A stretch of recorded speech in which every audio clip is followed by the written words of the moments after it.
एक ऋषि का ऐसा भयानक श्राप जिसने हनुमान जी की माता को स्वर्ग से उठाकर एक पल में बंदरिया बनाकर धरती पर फेंक दिया। कहानी शुरू होती है स्वर्ग की अप्सरा पुंजिक स्थला से। उस समय पृथ्वी पर महान ऋषि दुर्वासा कठोर तपस्या कर रहे थे। देवताओं के राजा इंद्र को डर लगने लगा कि कहीं ऋषि अपनी तपस्या की ताकत से इंद्रदेव से भी ज्यादा शक्तिशाली न बन जाएं और इंद्रलोक पर राज न कर लें। अपनी कुर्सी बचाने के लिए देवताओं के राजा इंद्र ने पुंजिक स्थला को आदेश दिया कि पृथ्वी पर जाओ और दुर्वासा ऋषि का ध्यान भटका दो।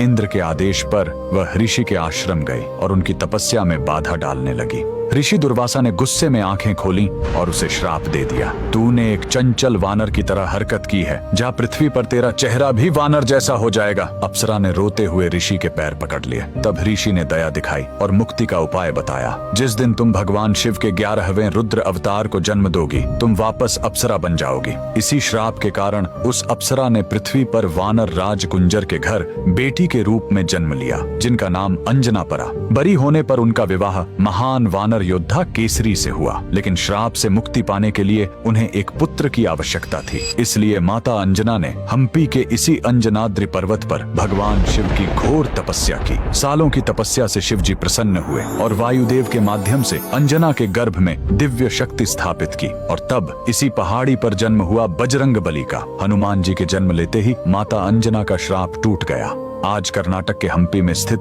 यह अंजनाद्रि पर्वत इस पूरी घटना के गवाह है। 575 सीढ़ियां चढ़कर आज भी भक्त उस पवित्र जन्म स्थान के दर्शन करने आते हैं। पवन पुत्र हनुमान के लिए कमेंट्स में जय बजरंगबली जरूर लिखें।